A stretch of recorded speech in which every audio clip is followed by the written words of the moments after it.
Sa gitna ng marangyang ballroom ng isang 5-star hotel sa Makati, habang umiikot ang malamlam na ilaw mula sa kristal na chandelier at umaalingaw-ngaw ang mahihinang tugtog ng jazz band, biglang naputol ang katahimikan nang bumukas ang malaking LED screen sa entablado. Isang video ang kusang nagplay kahit walang nag-anunsyo.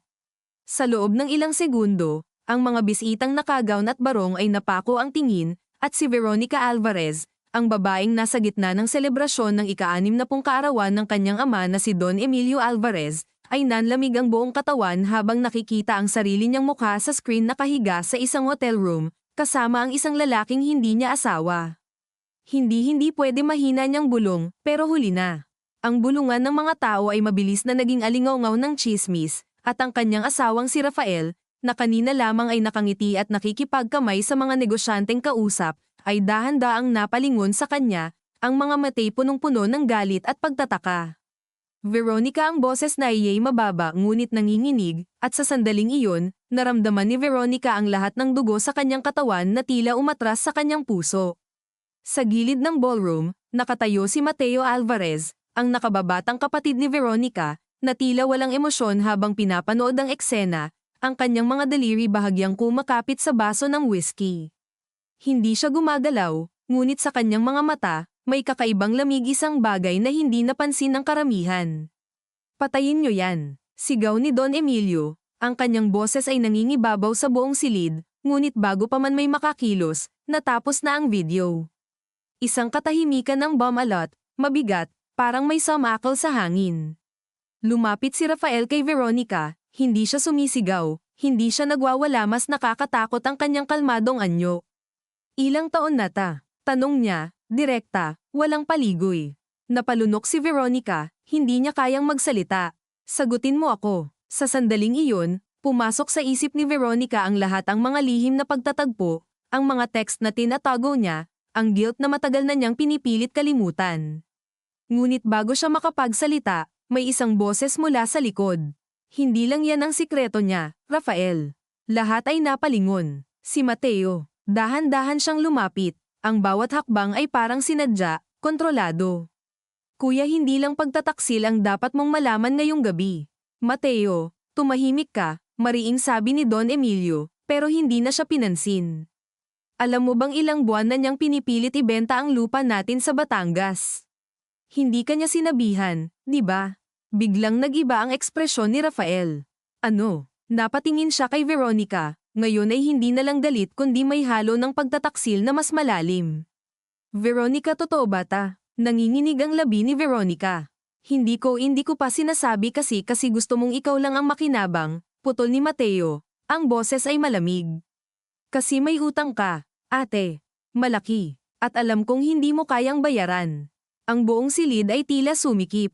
Ang mga bisita'y hindi na makaalis, para silang mga saksi sa isang trahedyang hindi nila inaasahan. Sa loob ni Veronica, parang may sumabog. Ikaw ang may gawa nito." Sigaw niya, tinuturo si Mateo. "Ikaw ang naglabas ng video." Ngumiti si Mateo, ngunit hindi ito umabot sa kanyang mga mata. "Kung ako man, may dahilan ako." "Anong dahilan?" Napahigpit ang kamao ni Rafael, pero hindi siya makapili kung kanino siya magagalit. "Pamilya tayo, Mateo. Bakit mo gagawin ta?" "Pamilya." Natawa si Mateo, mababa, mapait. "Noong ako ang nangailangan, nasaan kayo? Noong ako ang pinagbintangan ninyo sa pagkawala ng pera sa kumpanya, sino ang naniwala sa akin?" Biglang tumahimik si Don Emilio. Ang alaala ng nakaraan ay tila bumalik, isang insidenteng matagal nang tinabyunan. "Ikaw ang may kasalanan noon," matigas niyang sabi. "May ebidensya." "Peke," sagot ni Mateo, diretso ang tingin. "At alam mo yan, pa. Pinili mo lang na huwag akong paniwalaan." Sa sandaling iyon, ang gabi na dapat ay selebrasyon ay naging entablado ng matagal nang nakatagong galit. Si Veronica ay napaupo, parang nawalan ng lakas. Sa isip niya, nagsisiksikan ng tanong, paano umabot sa ganito? Kailan nagsimulang mabasag ang lahat? Sa kabilang banda, si Rafael ay napaatras, ang kanyang mundo ay tila unti-unting gumuho.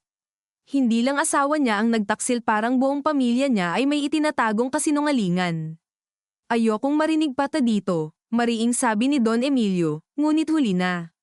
Ang reputasyon ng pamilya Alvarez ay unti-unting nabubutas sa harap ng publiko.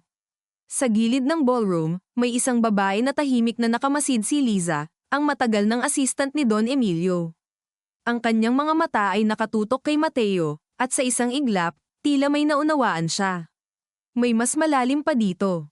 Kinabukasan, ang insidente ay kumalat sa social media, sa mga blog, sa mga balita. Skandal sa pamilya Alvarez, ang headline. Sa opisina ng kumpanya, ang mga empleyado ay nagbubulungan, ang mga stockholder ay nag-aalala. Sa loob ng boardroom, nakaupo si Don Emilio, tahimik ngunit halatang galit. Kailangan nating kontrolin ang sitwasyon, sabi niya, pinipigilan ang emosyon. Rafael, ikaw ang haharap sa media. Hindi ako magsisinungaling para sa inyo, malamig na sagot ni Rafael. Hindi ko pa nga alam ang buong katotohanan. Katotohanan, singit ni Mateo, na nakasandal lang sa pader. Gusto mo ng katotohanan? Simulan natin sa pagkawala ng 200 million pesos 5 taon na ang nakakaraan. Biglang tumingin ang lahat sa kanya. Akala ninyo ako ang kumuha. Pero hindi. Sino? Tanong ni Rafael. Tumingin si Mateo kay Veronica. Hindi siya nagsalita, pero sapat na ang tingin. Hindi ako yun, agad na depensa ni Veronica, ngunit ang kanyang boses ay kulang sa paninindigan. Sa loob ng kanyang isip, bumalik ang isang alaala isang gabi sa opisina, isang dokumentong pinirmahan niya ng walang pahintulot, isang deal na hindi niya dapat pinasok. Hindi niya kinuha ang pera pero siya ang nagbukas ng pinto para mawala ito. Ano ang ginawa mo? Veronica mahina ngunit mabigat na tanong ni Rafael. Walang sumagot. Sa katahimikan, ang lahat ay tila naghihintay ng pagsabog. Sa kabilang dako, sa isang maliit na barangay hall sa Batangas, may isang lalaking nag-aayos ng mga dokumento si Andres, ang dating caretaker ng lupa ng pamilya Alvarez. Hawak niya ang isang lumang folder, puno ng papeles na may pirma ni Veronica. Panahon na, bulong niya sa sarili. Hindi niya alam na sa Maynila, ang kanyang pangalan ay malapit ng mabanggit at ang kanyang paglabas ay magpapabago sa takbo ng lahat. Sa opisina naman, si Liza ay pumasok sa silid ni Don Emilio, may hawak na tablet. Sir, may nakita po ako. Ipinakita niya ang isang email thread mga lumang mensahe, mula sa isang account na matagal nang hindi ginagamit. Ang sender, Mateo. Ngunit ang laman hindi tugma sa kwento niya. Sir, parang hindi po siya nagsasabi ng buong totoo. Napatingin si Don Emilio, ang kanyang noy kumunat. Sa loob ng ilang segundo, ang kanyang galit ay napalitan ng duda. Sino ba talaga ang may kontrol sa nangyayari? Sino ang tunay na naglalaro ng laro? Sa labas ng gusali, si Mateo ay nakatayo, nakatingin sa syudad. Ang kanyang mukha ay walang emosyon, pero sa loob, may gumagalaw isang plano na matagal nang hinahanda. Simula pa lang bulong niya. Hindi niya napansin ang isang lalaking nakamasid sa kanya mula sa loob ng isang sasakyan si Andres, nakara-rating lang sa Maynila. At sa sandaling iyon, ang lahat ng lihim, kasinungalingan, at pagtataksil ay unti-unting nagsisimulang magsanib patungo sa isang mas madilim na katotohanan na walang sino man sa kanila ang handang harapin. Sa sandaling iyon, ang lahat ng lihim, kasinungalingan, at pagtataksil ay unti-unting nagsisimulang magsanib patungo sa isang mas madilim na katotohanan na walang sino man sa kanila ang handang harapin. Kinagabihan ding iyon, umuwi si Veronica sa bahay nilang mag-asawa sa Dasmariñas Village na hindi halos maramdaman ang sarili niyang mga paa habang tumatawid sa marble floor ng foyer. Tahimik ang buong bahay, maliban sa mahinang ugong ng air conditioning at sa tunog ng relong nakasabit sa pader na parang sinasadyang ipaalala sa kanya na bawat segundo ay may kabigatan.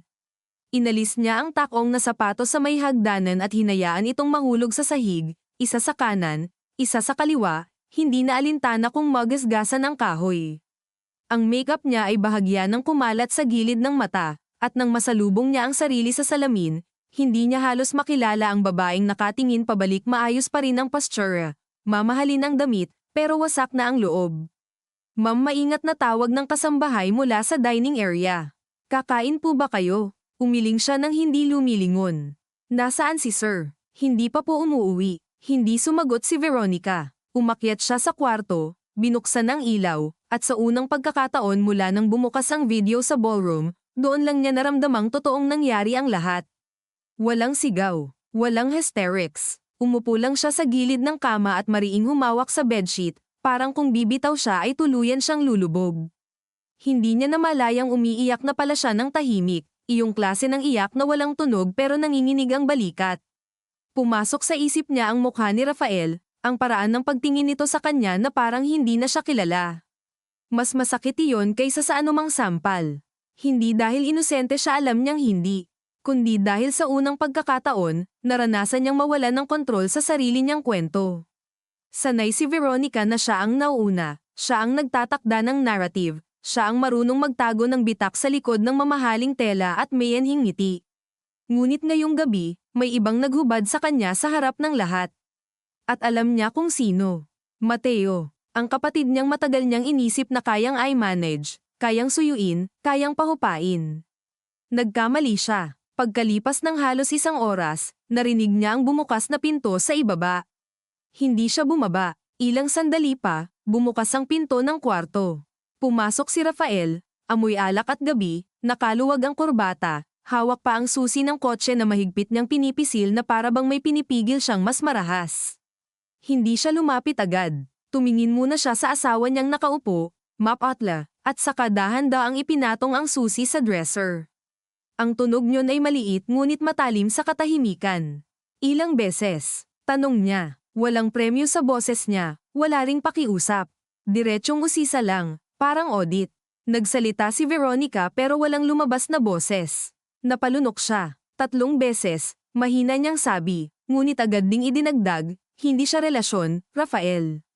Napatawa si Rafael, maikli at walang saya. Ganon na ba ang tawag ngayon?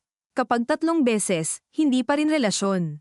Tumayo si Veronica, marahan, parang nag-iingat sa basag na bubog. Nagkamali ako. Hindi iyan pagkakamali. Humarap si Rafael sa kanya, at sa wakas lumabas ang init sa tinig niya. Ang pagkakamali, natapunan ng kape ang papel. Ang pagkakamali, nakalimutan ng anibersaryo. Ang ginawa mo, sunod-sunod na desisyon.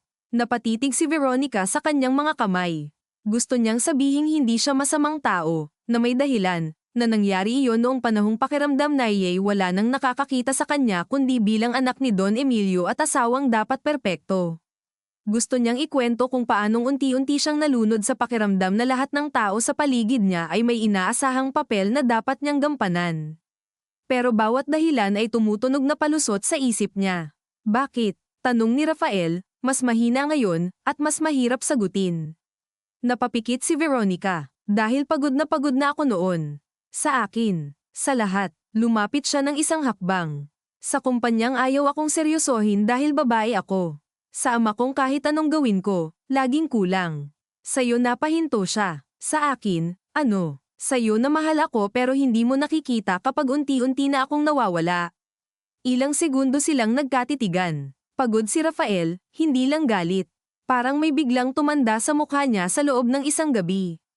Madali mong sabihin iyan ngayong nahuli ka na. Napaurong si Veronica dahil tama siya. Kahit may butil ng katotohanan ang sinabi niya, marumi na iyon ngayon, kontaminado na ng kasalanan. At tungkol sa Batangas, dugtong ni Rafael, ano ang pinirmahan mo? Nanigas si Veronica. Naglakad siya patungo sa bintana, bahagyang hinawi ang kurtina at tinitigan ang madilim na hardin sa labas. May utang ako. Magkano? Hindi lahat akin. Veronica, may investment na bumagsak. Tapos may obligasyon sa campaign fund ng kaibigan ni Papa. Tapos huminga siya ng malalim. May perang lumabas sa account na ipinadaan sa akin 5 taon na ang nakakaraan. Hindi ko kinuha, pero ako ang pumirma ng mga papeles. Inisip ko noon maitatama rin. Hindi na ayos, lumobo, at may mga taong naniningil ngayon. Sino? Umiling si Veronica. Ayokong madamay ka. Dinamay mo na ako. Ang sagot ni Rafael ay hindi malakas pero tumimo. Noong pinakasalan mo ako, dapat kasali ako sa totoo. Hindi sa bersyon na gusto mong paniwalaan ko. Sa sala ng ancestral house ng mga Alvarez sa Forbes, nakaupo naman si Don Emilio sa kanyang paboritong leather chair habang si Liza ay nasa tapat niya, maingat na binubuksan ang mga kopya ng email at financial extract sa mesa.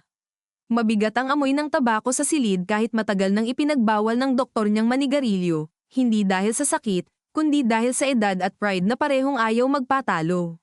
Nakapatong ang tungkod niya sa tabi, ngunit mas matigas pa rin ang tindig ng kanyang panga kaysa sa kahoy na gamit niya sa paglakad. Ulitin mo, Sabi niya kay Liza. Itong email thread po, sir, galing sa lumang server archive. Si Mr. Mateo po ang sender, pero mukhang may correspondence siya noon sa legal consultant ng kalaban ninyong pamilya sa bidding sa Cavite. Kumunat ang noon ni Don Emilio. Anong taon? 6 na taon na po ang nakakaraan. At bakit ngayon mo lang nakita? Hindi nagpahalata si Liza ng kaba. Hindi po siya lumabas noon sa internal review dahil ibang pangalan ng account ang ginamit. Kinuha ni Don Emilio ang salamin niya at muling tinignan ang printout. Ang mga salita roon ay hindi pa patunay ng pagtataksil, ngunit sapat para magsindi ng duda. Si Mateo ang anak na matagal niyang pinarusahan dahil sa isang nawawalang pondo ay maaaring hindi lang biktima kundi manlalaro rin. At ang pinakakinamumuhian ni Don Emilio sa lahat ay hindi ang pagnanakaw, kundi ang pagkawala ng kontrol. Ipasundan mo si Mateo, sabi niya nang hindi tumitingin. At hanapin mo ang caretaker sa Batangas.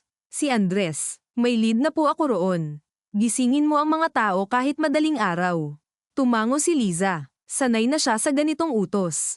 Ngunit sa paglabas niya ng library, kumabog ang dibdib niya.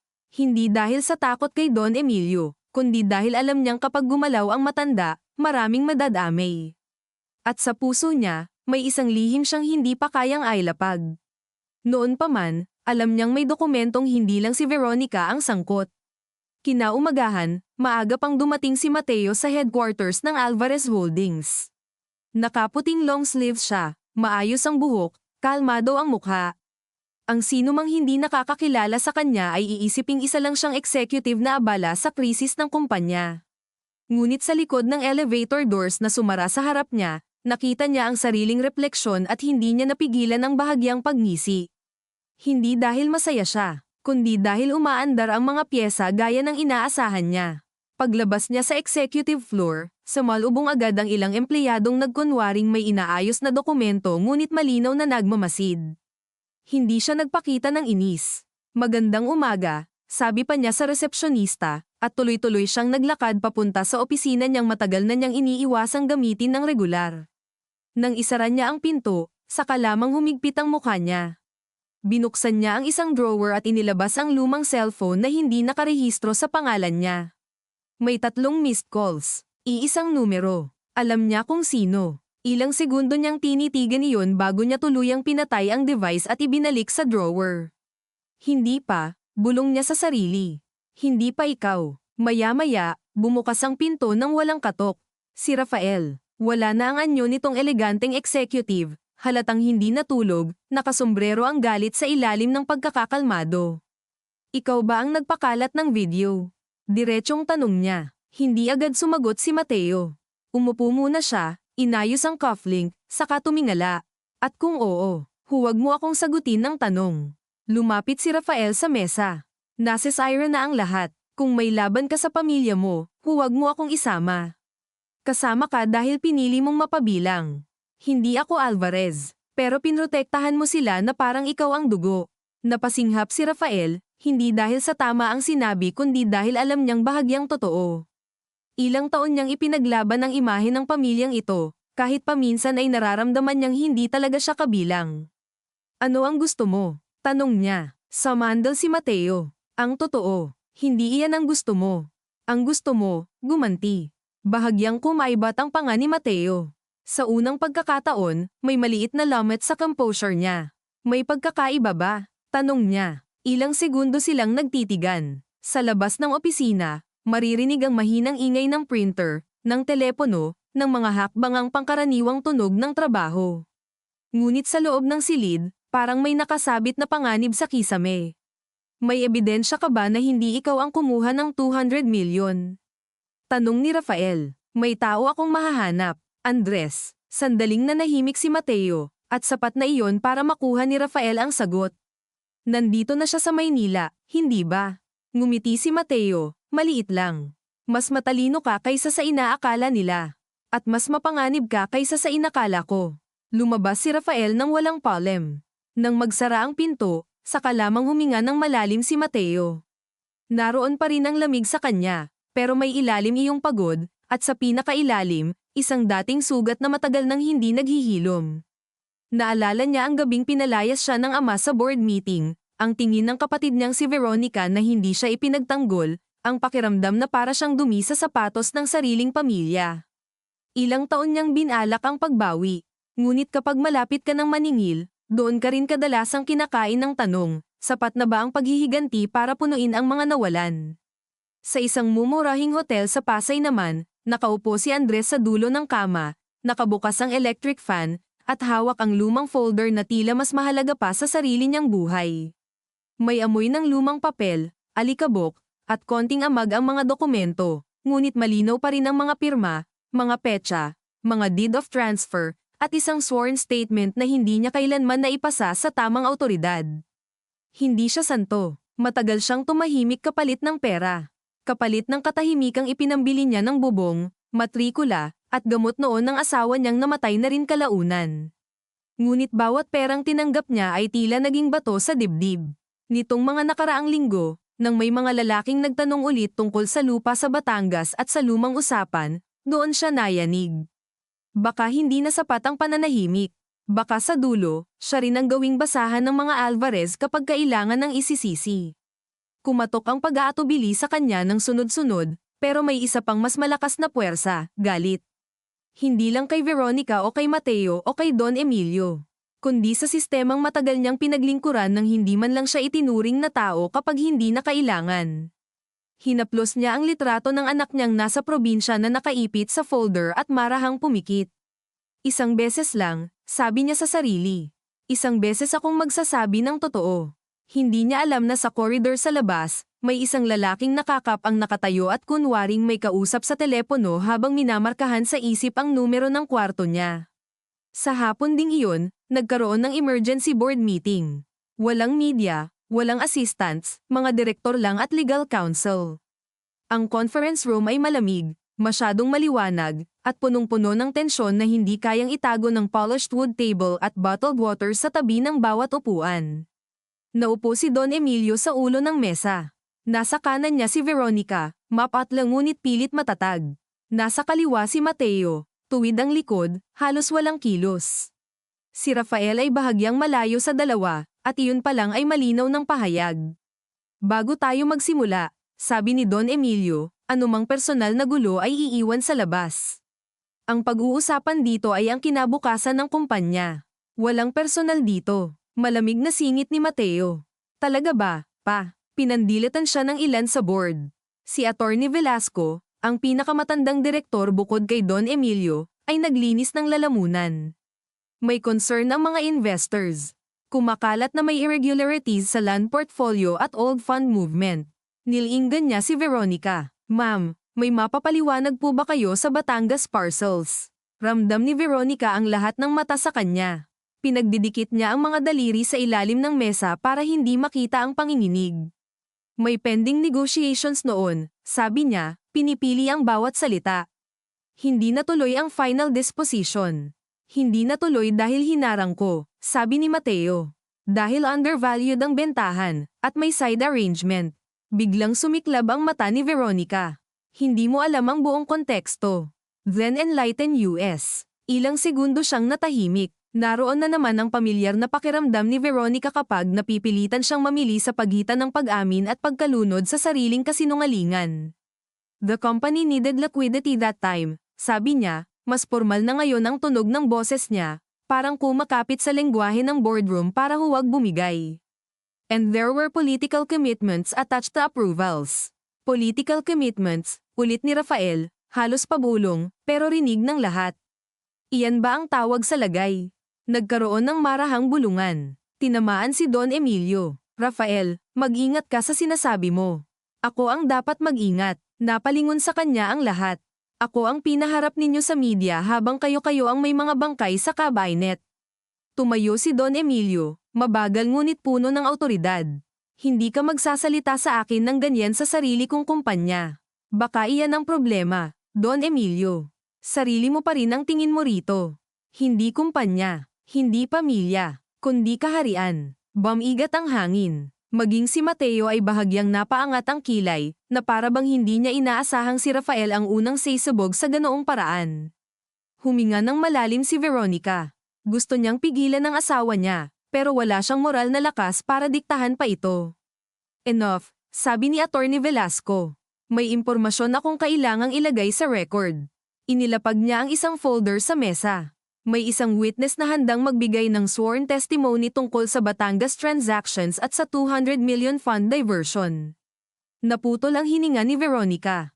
Bahagyang umiwas ng tingin si Mateo, ngunit nakita iyon ni Rafael. Sino? Tanong ni Don Emilio. Andres Salcedo. Halos sabay-sabay ang reaksyon ng lahat bulat kay Veronica, tensyon kay Mateo, at isang halos imperceptible na pagkibot sa pisngi ni Don Emilio. Nasaan siya? Pinapa-secure na, sagot ng abogado. Tumunog ang cellphone ni Liza mula sa may gilid ng silid. Hindi siya agad sumagot dahil nakatingin sa kanya si Don Emilio, ngunit nang makita niya ang pangalan ng tumatawag, agad siyang lumabas. Pagbalik niya makalipas ang mahigit 1 minuto, kapansin-pansin ang pagbabago sa mukha niya. Sir, mahina niyang sabi, ngunit malinaw ang kaba. May problema po. Ano na naman? Nawawala po si Andres. Walang kumibo. Sa ilang segundong katahimikan, tila narinig ni Veronica ang sariling tibok ng puso. Anong ibig mong sabihing nawawala? Mariing tanong ni Don Emilio. Ayon po sa contact natin, wala na siya sa hotel. Naiwan ang folder niya, pero siya mismo, wala. Dahan-daang tumayo si Mateo. At natural na iisipin ninyong ako ang may kinalaman. May kinalaman ka ba? Putol ni Rafael. Hindi sumagot si Mateo. Ngunit ang hindi niya pagsagot ay parang posporo sa silid na punong-puno ng singaw. Lumapit si Veronica sa mesa, nakadikit ang palad sa makinis na kahoy para hindi manghina.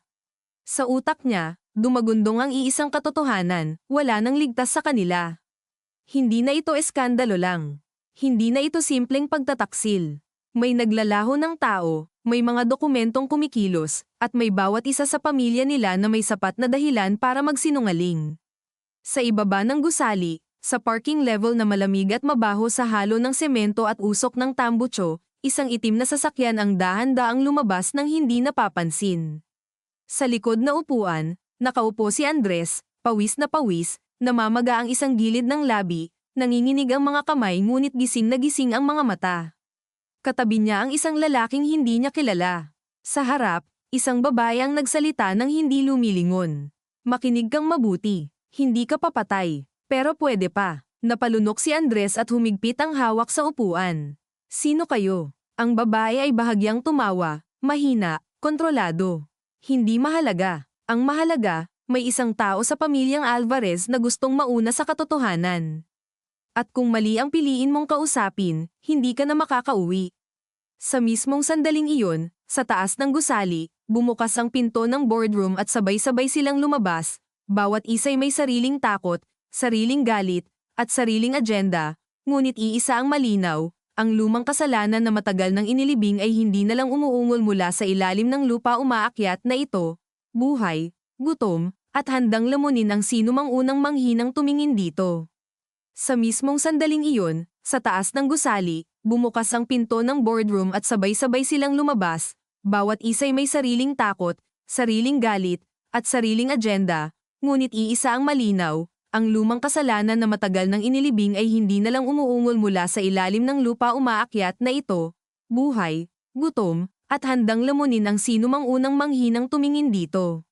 Hindi agad gumalaw si Veronica sa hallway. Dumaan sa magkabilang gilid niya ang mga direktor, abogado, at staff na pilit umiiwas makipag-eye contact, ngunit ramdam niyang bawat hakbang ng mga ito ay may kasamang paghusga. Ang ilaw sa koridor ay malamig, puti, walang awa. Lalong pumangit ang kulay ng balat niya sa refleksyon ng glass wall, at sa unang pagkakataon mula nang sumabog ang iskandalo, wala siyang naramdamang galit para sa kapatid, para sa asawa, o para sa ama, takot lang. Purong takot. Humigpit ang kapit niya sa bag na para bang mayroon pa siyang natitirang mahahawakan. Sa dulo ng hallway, si Rafael ay hindi agad sumama sa kanya. Nakatingin ito sa cellphone, may kinakausap sa mahinang boses, pira-pirasong salitang legal exposure, asset freeze, at public statement ang narinig niya bago siya tuluyang umiwas. Gusto niya sanang lapitan, pero ang distansya sa pagitan nila ay hindi na nasusukat sa metro. Samantalang si Mateo, na kanina'y tila kontrolado pa rin ang mga kilos, ay huminto sa harap ng elevator at saglit na ipinikit ang mga mata. Isang maliit na galaw lang iyon, halos walang makakapansin, pero nakita ni Veronica. Hindi sigurado si Veronica kung pagod iyon, pagsisisi, o pagkalkula ng susunod na hakbang. Ikaw ba? Tanong niya, mababa ngunit matalim. Hindi siya sumigaw. Mas delikado ang tonong iyon dahil wala nang natitirang hiya. Dahan-daang nagmulat si Mateo at tumingin sa kanya. Sa pagkawala ni Andres, hindi siya ngumiti. Hindi ko na kailangang sagutin iyan para matakot ka. Takot. Napatawa si Veronica, pero basag ang tunog. Alam mo kung ano ang nakakatawa. Buong buhay ko, ako ang laging sinasabihang manhid. Ako ang laging sinasabihang marunong magtago ng emosyon. Pero ikaw pala ang mas malala. Parang wala kang kaluluwa. Bahagyang kumaibat ang panga ni Mateo. Hindi mo alam ang halaga ng kaluluwa kapag taon-taon kang tinitingnan ng sariling ama na parang pagkakamali kang hindi na niya mabura. At kasalanan ko yun. Hindi. Pero nakinabang ka. Tumunog ang elevator. Bumukas ang pinto. Walang pumasok ni isa sa kanila. Lahat kayo nakinabang, dugtong ni Mateo. Ikaw ang pinaburan sa board. Si Rafael ang ginawang mukha ng disiplina at integridad. Si Papa ang nanatiling hari. Tapos ako. Ako ang convenient na demonyo. Iyong tipong madaling ituro kapag may nawawala. At kaya mo ginaganti sa ganitong paraan. Hindi mo pa rin naiintindihan. Lumapit siya ng isang hakbang. Hindi ako gumaganti lang. Inaayos ko ang kwento. Kasi matagal na itong sinulat laban sa akin. Sa parking area ng isang abandonadong commercial building sa may Parañaque, huminto ang itim na sasakyan. Pinatay ang makina. Ang katahimikan ay mas nakakabingi kaysa sa biyahe. Nasa likod pa rin si Andres, ramdam ang tigas ng faux leather seat sa nanginginig niyang likod. Ang babaeng nasa unahan ay dahan-daang lumingon ngayon. Hindi siya bata, hindi rin matanda. Maayos ang buhok, simple ang pearl earrings, at may klase ng composure na hindi mo matututuhan sa takot lang. Bumaba ka, sabi niya. Hindi gumalaw si Andres. Ayoko. Hindi ito imbitasyon. Binuksan ng lalaking katabi niya ang pinto at marahas pero hindi sobra ang paghila sa kanya palabas. Pagbaba niya, sumalubong ang amoy ng alikabok, langis, at lumang ulan na naipon sa kanal. Nakita niya ang babae ng malinaw sa liwanag ng iilang fluorescent bulb na kumikislap. At saka bumagsak sa kanya ang pagkilala. Ikaw paus niyang sabi, hindi pwede. Marami nang hindi pwede ang nangyari sa pamilyang iyan, sagot ng babae. Si Celeste Alvarez iyon, nakababatang kapatid ni Don Emilio, ang tiyahing matagal nang nawala sa mga picture frame ng pamilya at bihirang banggitin sa hapagkainan. Sa lumang kwento ng mga katulong at driver, siya ang naglayas. Sa mas magarang bersyon ni Don Emilio, siya ang nagtraidor sa pamilya dahil sa pag-ibig at maling negosyo. Ngunit heto siya ngayon, buo, tahimik, at mas mapanganib kaysa sa alamat. Akala ko nasa Hong Kong ka, bulong ni Andres. Akala rin nila. Lumapit siya, hindi nagmamadali, hawak sa daliri ang isang manipis na sigarilyong hindi niya sinisindihan. Nasa akin ang folder mo. Nanlaki ang mga mata ni Andres.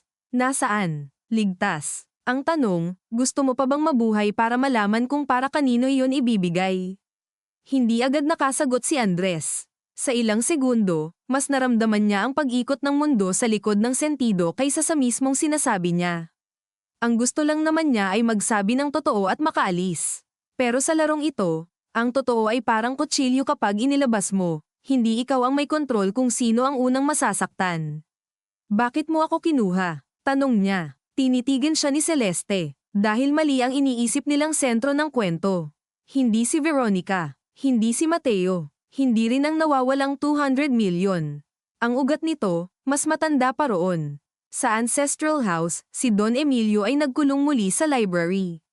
Nakapatay ang ilaw sa kalahati ng silid, tanging desk lamp sa ibabaw ng mahogany table ang nagbibigay ng kulay ginto sa mga papel at basong may kalahating brandy. Hindi siya umiinom para magpakalasing. Umiinom siya para manatiling matalim ang galit.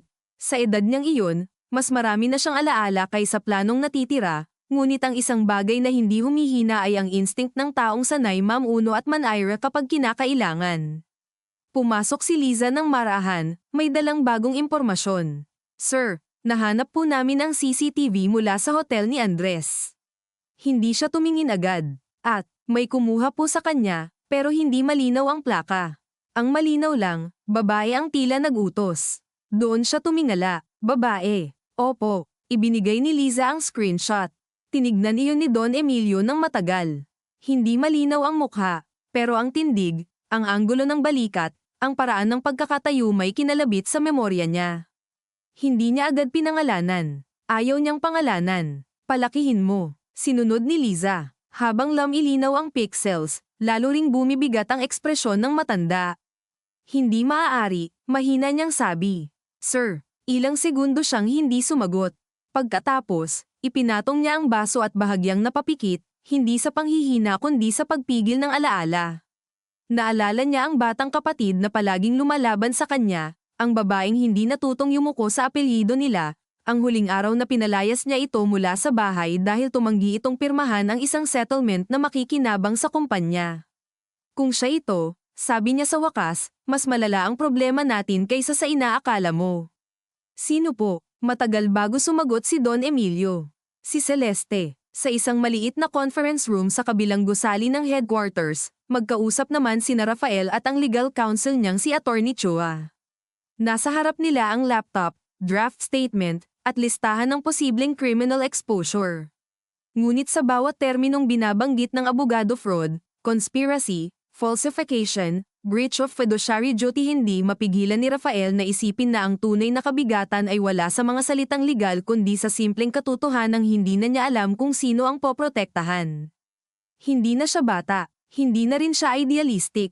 Alam niyang marumi ang negosyo, na may mga kompromisong ginagawa ang mga pamilyang tulad ng Alvarez para manatili sa tuktok. Ngunit iba ang abstract knowledge sa konkretong katotohanan na ang sarili mong asawa ay pumirma ng papeles na maaaring sumire sa kumpanya at sayo. We can separate you publicly, sabi ni Attorney Chua. Position you as uninvolved, possibly even cooperative. Napahawak si Rafael sa tulay ng ilong niya. At si Veronica, nag-alangan ng abogado. Depende sa lalabas na ebidensya. Tumingin si Rafael sa bintana. Sa ibaba, ang traffic sa EDSA ay umaandar na parang walang pakialam sa pagbagsak ng mga pamilya. Naalala niya ang unang taon nila ni Veronica, noong pareho pa silang naniniwalang kaya nilang maging magkaibang klase ng kapangyarihan hindi kasing lupit ng nakasanayan nilang mundo, hindi kasing ginaw ng mga magulang nila.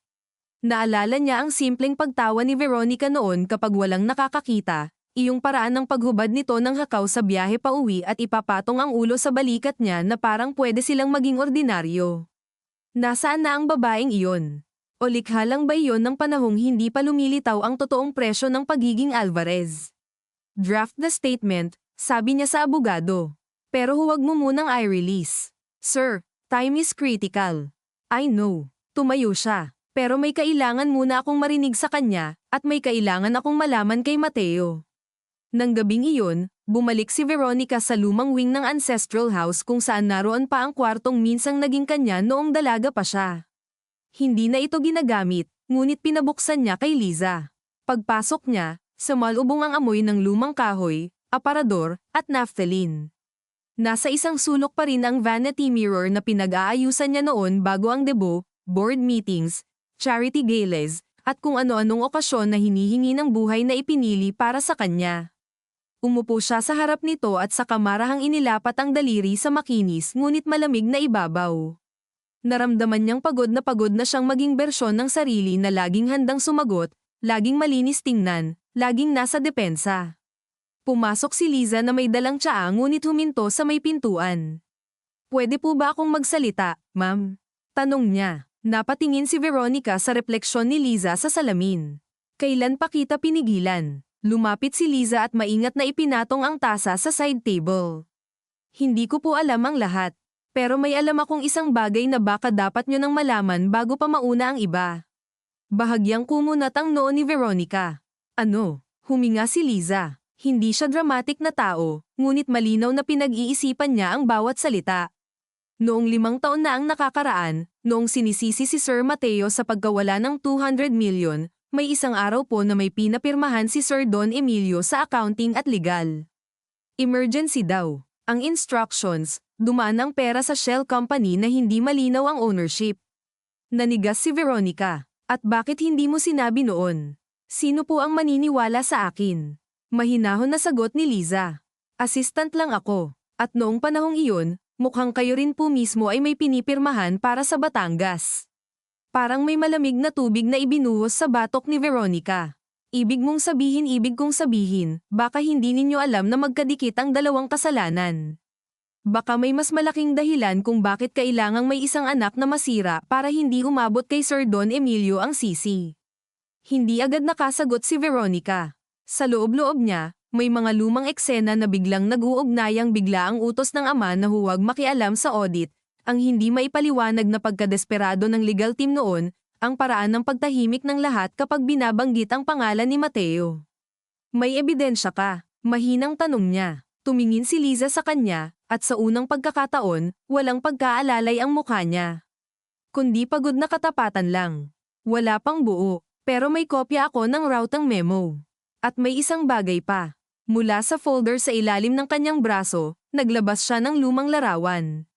Hindi ito dokumento. Isang litrato ito mula sa inauguration ng isang resort project sa Batangas, kuha 8 taon na ang nakakaraan. Sa larawan, magkatabi si Don Emilio at isang lalaking lokal na politiko.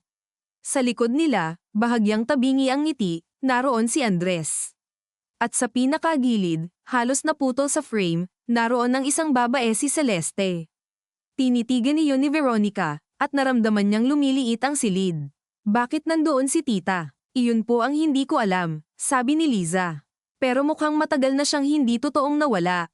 Samantala, sa Parañaque, dinala si Andres ni Celeste sa itaas ng gusali, sa isang lumang opisina na bakas pa rin ang dating negosyo sa kupas na signage at mga filing cabinet na wala ng laman. Mula sa bintana, kita ang orange na guhit ng syudad sa gabi, ang mga ilaw na kumikislap na parang mga matang nagmamasid. Pinaupo siya ni Celeste sa harap ng mesa at sa kanya inilapag ang folder. Hindi agad niya ibinigay. Bago ka magsalita sa kahit sino, sabi niya, kailangan mong maintindihan kung ano ang hawak mo. Mga dokumento lang yan, paus na sagot ni Andres.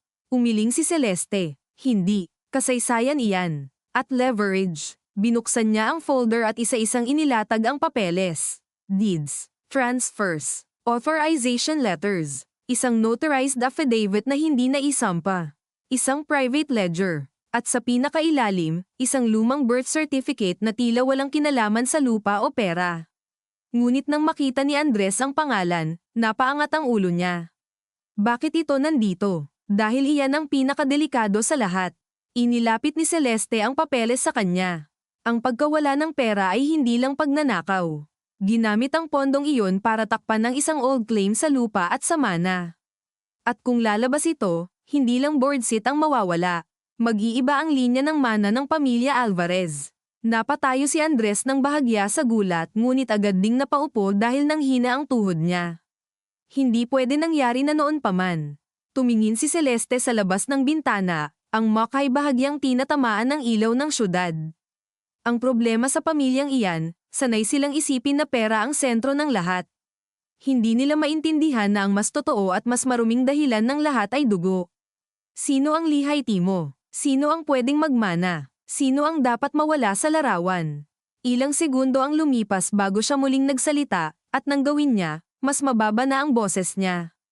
At kapag nalaman nila kung sino talaga ang dapat pinoprotektahan ni Don Emilio sa simula pa lang, magpapatayan ang magkakapamilya ng hindi na kailangan ng baril. Sa kabilang dulo ng lungsod, habang nakatayo si Mateo sa balkonahe ng kondo niyang bihira niyang tulugan, narinig niyang mag-vibrate ang bago niyang telepono.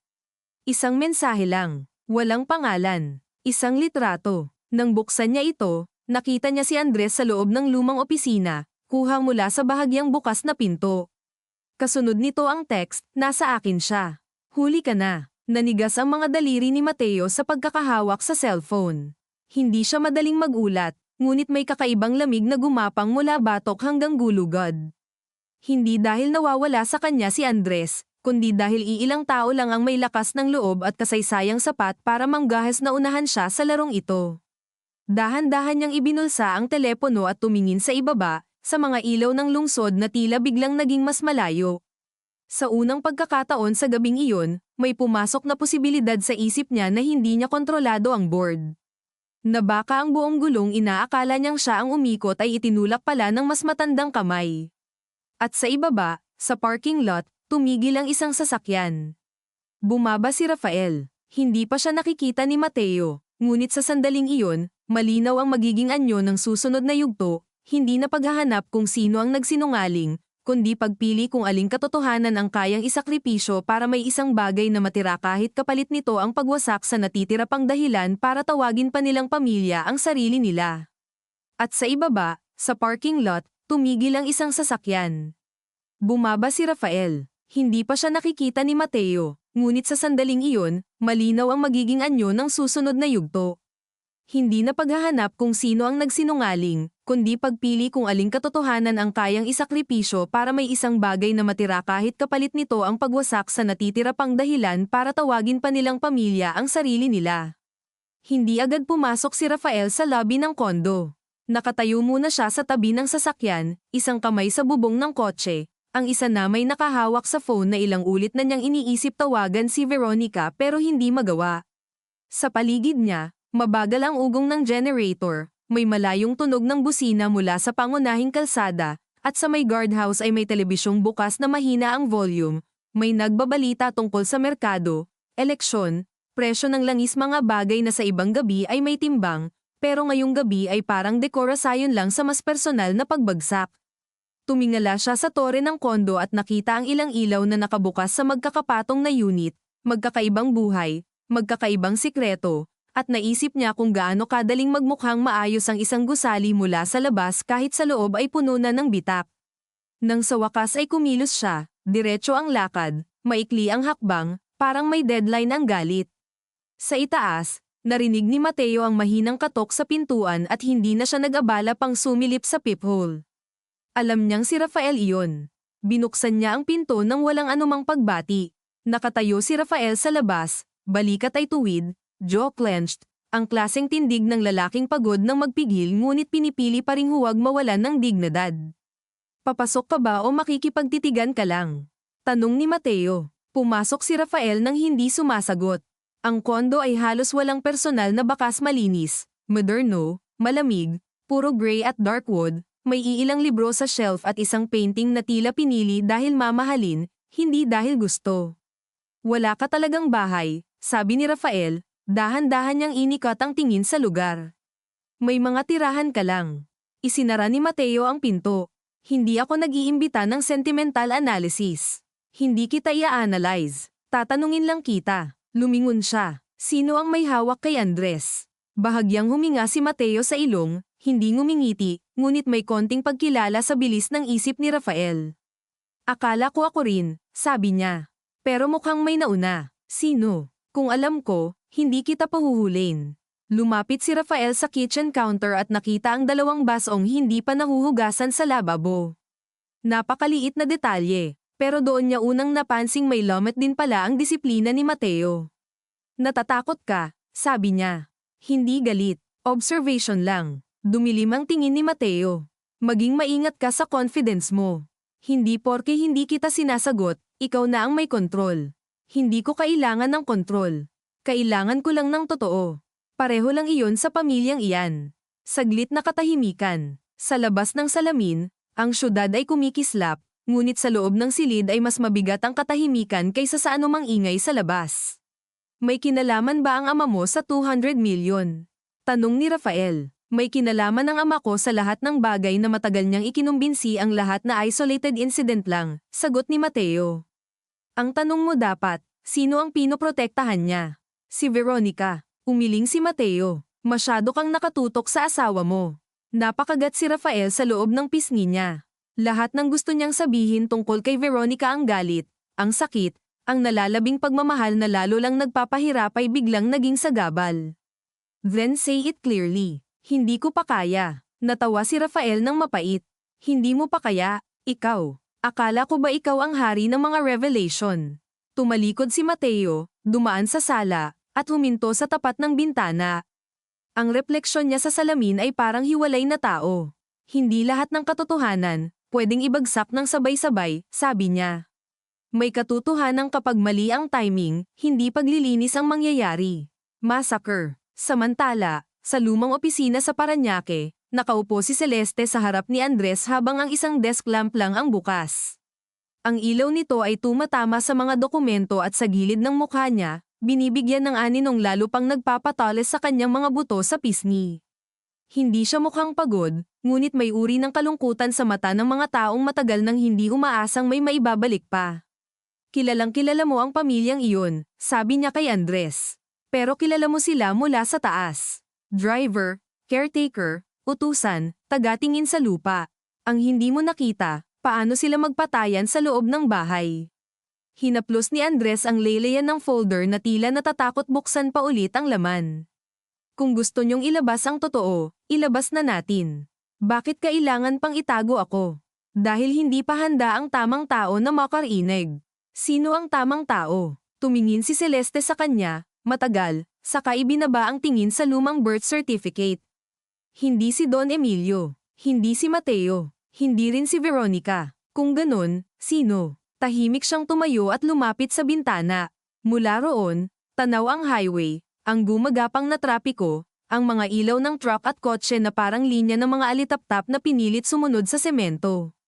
Si Rafael, sabi niya sa wakas. Kumunat ang noo ni Andres. Bakit siya? Dahil siya ang tanging hindi ipinanganak sa gulong na ito pero siya ngayon ang may pinakamalaking mawawala. Nagsalubong ang kilay ni Andres. Pero bakit siya ang magdedesisyon? Napalingon si Celeste, at sa sandaling iyon ay bahagyang nabasag ang composure niya. Dahil minsan, ang dugong hindi kadugo ang mas marunong humawak ng kutsilyo nang hindi agad sumusugod.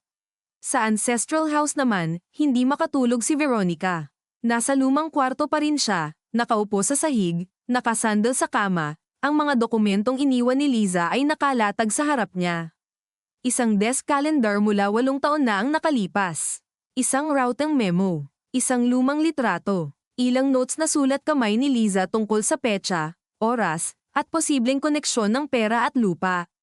Sa bawat papel na hinahawakan ni Veronica, mas tumitigas ang katotohanang buong buhay niyang iniiwasan, hindi siya nagtago lang ng sarili niyang kasalanan. Ginamit din siya, maaaring hindi mula simula, maaaring may sarili siyang ambisyon, sariling kasakiman, sariling takot.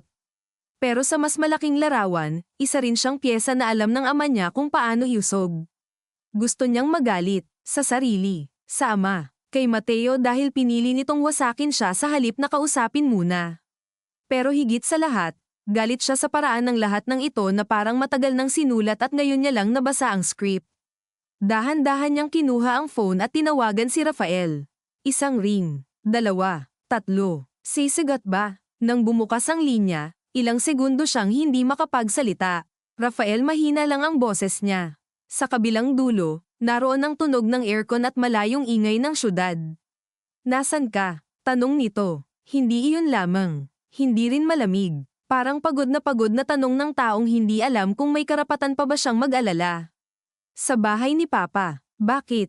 May nalaman ako. Napapikit si Veronica. At sa tingin ko hindi na tungkol sa akin lang.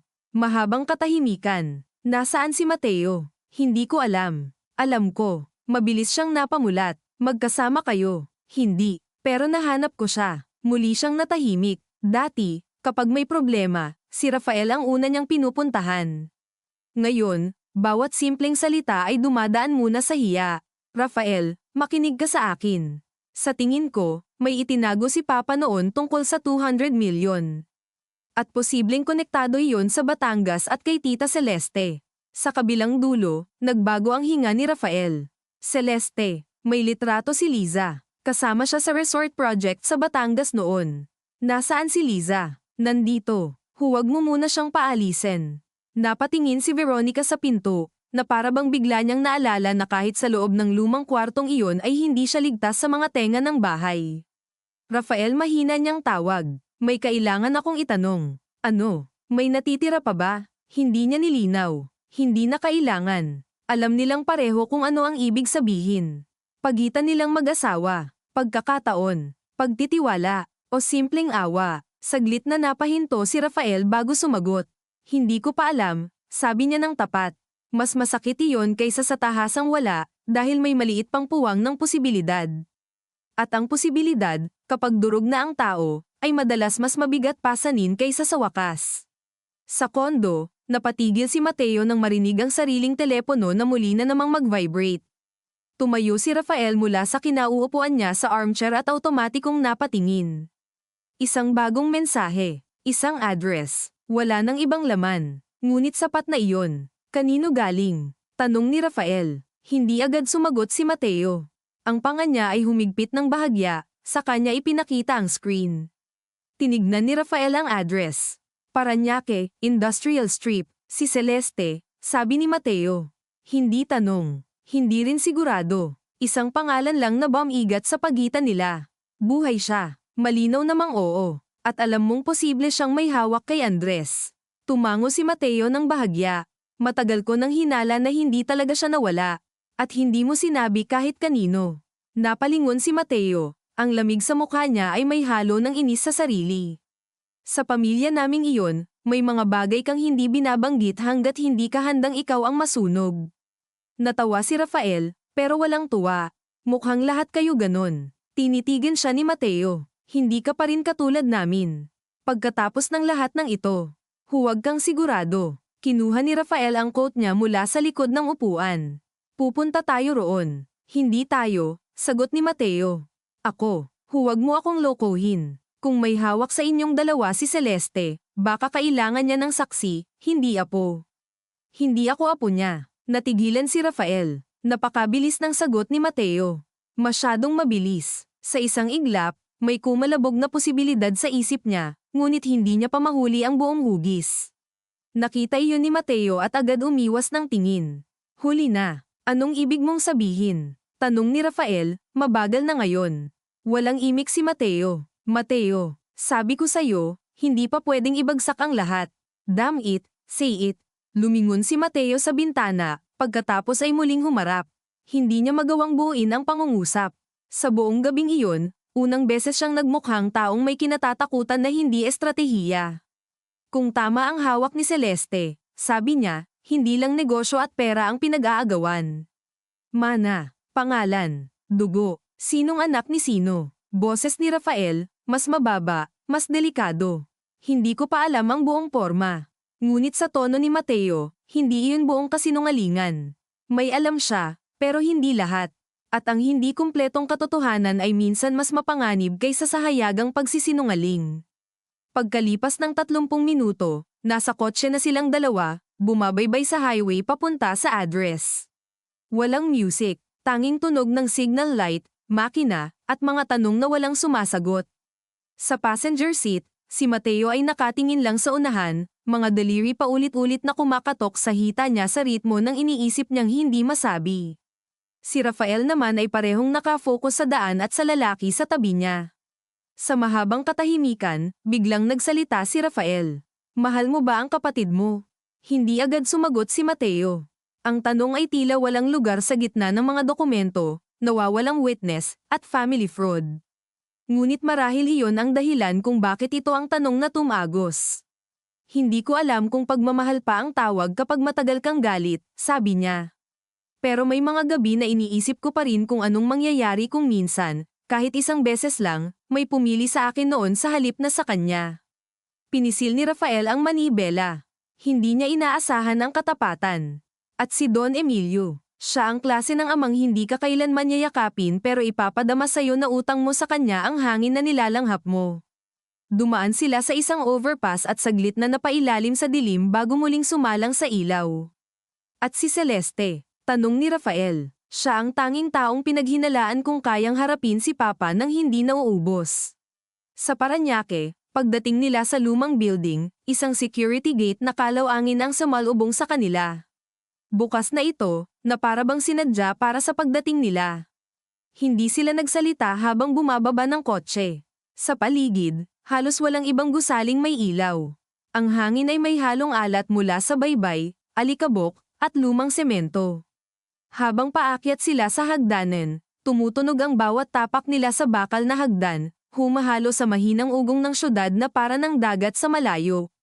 Sa ikatlong palapag, may nakabukas na pinto. Nasa loob ang desk lamp. Si Celeste ay nakaupo, tahimik, parang matagal nang naghihintay. Sa isang gilid, naroon si Andres, pagod at mapatlang ngunit buhay. Nang makita sila, hindi agad tumayo si Celeste. Tiningnan lang niya muna si Mateo, pagkatapos si Rafael. Maganda, sabi niya. Pareho kayong dumating. Ano ang gusto mo? Diretsong tanong ni Mateo. Doon lamang siya tumayo. Hindi ko kailangan ng gusto, Mateo. May oras lang na dumarating sa pamilyang ito na hindi na sapat ang pagtatakip. Then stop performing and tell us. Nilapitan siya ni Celeste. Magkahawig sila sa mata, napansin ni Rafael, kahit magkaiba ang edad at buhay na dinaanan. Parehong may kontroladong galit na natutong manahimik ng matagal. Ikaw ang mahilig sa dramatic reveal, malamig niyang sabi. Pero hindi mo man lang nakuha ang buong file bago ka nagsimulang magpasabog. Kumaibat ang panga ni Mateo. Anong nasa file? Hindi kay Mateo tumingin si Celeste nang sumagot. Kay Rafael. Ang dahilan kung bakit may isang anak na kailangang masira noon. At kung bakit ang isa pang anak ay kailangang panatilihing mas malapit sa apelyido kaysa sa katotohanan. Dahan-dahan niyang inilapag ang birth certificate sa mesa. Lumapit si Rafael, mabagal, sa kanya binasa ang mga pangalan. Sa unang tingin, ordinaryong dokumento. Ngunit nang maproseso niya ang mga detalye, bahagyang nanlamig ang likod niya. Hindi siya agad nagsalita. Sa tabi niya, mas mabilis ang reaksyon ni Mateo hindi sa sigaw kundi sa biglaang pagkawala ng kulay sa mukha. Hindi mahinang sabi nito. Sa silid, pati si Andres ay tahimik na lang, na para bang ayaw niyang mauna sa bigat ng nalalantad. Tumingin si Rafael kay Celeste. Sigurado ka rito. Ako mismo ang nagdala sa ospital noon ng nanay niya, sagot ni Celeste. Isang beses lang akong bumisita. Isang beses lang. Sapat para malaman kung sino ang ama at kung sino ang piniling alista para ligtas ang lahat. Napalingon si Rafael kay Mateo, at doon niya nakita sa unang pagkakataon hindi ang strategist, hindi ang galit na anak, kundi isang lalaking biglang binaligtad ng sarili niyang pinagmulan. Si Don Emilio Paos ang boses ni Mateo, parang may kinukot ko mula sa pinakailalim ng dibdib. Si Don Emilio ay hindi ang ama mo, sabi ni Celeste. Walang sino man ang gumalaw. Ni ang hangin ay tila tumigil. At ang mas masama, dugtong niya, alam niya iyon noon pa. Kaya may perang nilabas. Kaya may lupa na inayos. Kaya may isang batang kailangang gawing salarin bago pa niya habulin ang dapat niyang habulin. Napatitig si Rafael kay Mateo habang unti-unting nagbabago ang buong arkitektura ng pamilya sa loob ng kanilang mga ulo. At sa katahimikang iyon, malinaw na ang susunod na mangyayari ay hindi na simpleng paghaharap ng mga kasinungalingan, kundi pagbabalik sa bahay ng mga Alvarez na may dokumentong kayang sirain hindi lang ang pangalan nila, kundi ang pinakaugat ng kapangyarihang ipinaglaban nilang lahat sa napakaruming paraan. At sa katahimikang iyon, malinaw na ang susunod na mangyayari ay hindi na simpleng paghaharap ng mga kasinungalingan, kundi pagbabalik sa bahay ng mga Alvarez na may dokumentong kayang sirain hindi lang ang pangalan nila, kundi ang pinakaugat ng kapangyarihang ipinaglaban nilang lahat sa napakaruming paraan.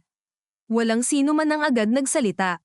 Ang unang gumalaw ay si Mateo, ngunit hindi pa rin ito tunay na pagkilos kundi isang maliit na pag-atres, parang may biglang lumapit na apoy sa mukha niya. Napakapit siya sa gilid ng mesa, ang mga litid sa kamay na iyay namumukod sa ilalim ng balat. Ilang segundo siyang nakatingin sa birth certificate na para bang mag-iiba ang laman nito kung sapat niya itong titigan. Hindi, ulit niya, ngunit iba na ang tunog ngayon hindi protesta kundi pagkapunit. Tumingin siya kay Celeste, pagkatapos kay Andres, pagkatapos kay Rafael, na para bang sinisigurado niyang pare-pareho silang nakatingin sa parehong bangin.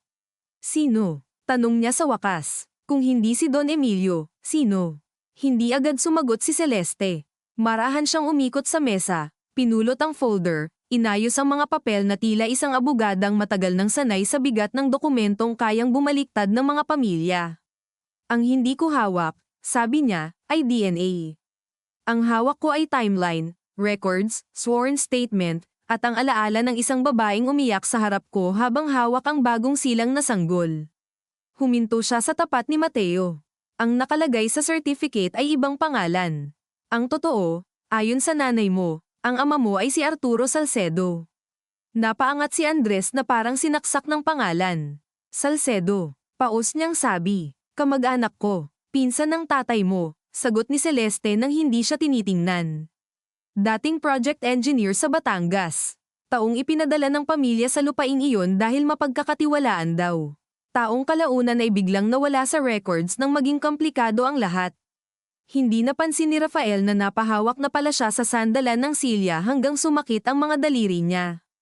Ang buong silid ay tila lumiit, at ang lahat ng matagal ng buhol-buhol na detalye ay biglang nagkaroon ng bagong buto, bagong laman, bagong sakit. Si Mateo, na sa maraming taon ay ginawang sandata ang kanyang galit, ay ngayon nakatayo roong parang hindi sigurado kung saan ihahawak ang sarili. At alam ito ni Don Emilio. Tanong niya, halos hindi bumubuka ang labi. Oo, sabi ni Celeste. Nalaman niya ng maaga. Sapat na aga para magpas siya kung anong bersyon ng buhay mo ang papayagan niyang umiral. Napatawa si Mateo, pero hindi iyon tunog ng katinoan. Maikli lang, tuyo, at mas malapit sa pagkaubos. Kaya pala, bulong niya, nakayuko. Kaya pala kahit kailan, hindi niya ako tiningnan na anak. Asset ako kapag kailangan. Basura kapag may dapat sisihin. Mateo, sabi ni Rafael, ngunit hindi niya alam kung ano ang idudugtong. Hindi siya sanay umalo sa ganitong klase ng sugat, lalo na sa lalaking matagal niyang pinag-ingatan bilang kalaban sa loob ng sariling pamilya.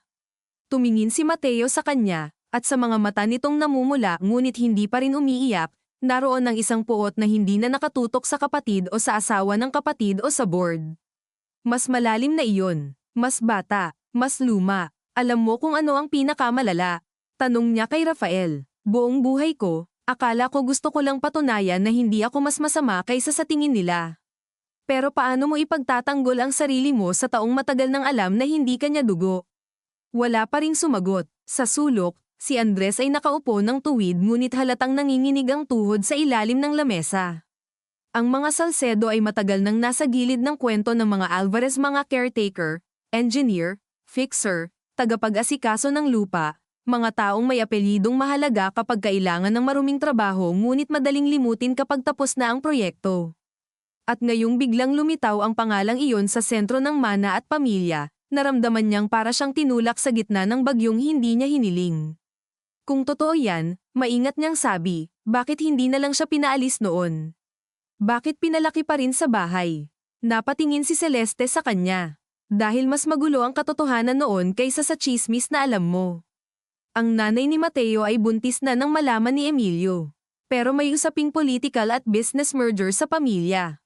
Nakadikit sa imahe ng perpektong pamilya ang ilang permits, investors, at isang lumang kasunduang may kinalaman sa lupain sa Batangas. Kapag lumabas na hindi niya anak ang batang dadalhin sa pangalan niya, masisira ang higit pa sa kasal. May magrereklamo sa ownership, may aangal sa trusts, may maghahihinala sa paternity ng iba pang heirs. Iba pang heirs? Agad na tanong ni Rafael. Doon lamang siya tumingin kay Celeste na parabang ngayon lang niya muling naalalang hindi pa tapos ang lahat. Bumigat ang mata ni Celeste. Huwag mong pilitin lahat sa iisang gabi, sabi niya. Sapat na muna ang isa. Ngunit ang pagtanggi niya ay hindi sagot na wala. Sagot itong may isa pa. Nakita iyon ni Rafael, at alam niyang nakita rin iyon ni Mateo. Sa loob ng ilang segundo, ang bawat relasyon sa pamilyang iyon ay muling nahubaran ng pagkakatiyak. May alam pa kayo, sabi ni Rafael, mas kontrolado na ang boses niya ngayon.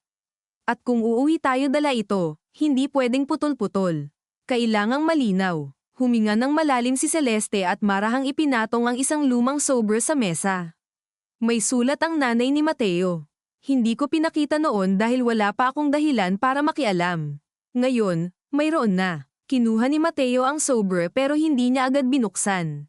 Tinitigan muna niya ang pamilyar ngunit matagal nang nakalimutang sulat kamay sa harap, at sa simpleng kurba ng mga letra ay para bang may bahagi ng kabataan niyang biglang bumalikang halimuyak ng pabango ng kanyang ina, ang tunog ng kanyang takong sa pasilyo ng lumang bahay, ang paraan nitong ngumiti sa mga bisita at tumahimik sa hapag kapag nandyan si Don Emilio.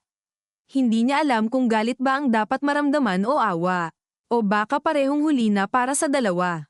Nang buksan niya ang sobre, maingat ang galaw ng mga daliri niya, halos sagradong tahimik ang silid.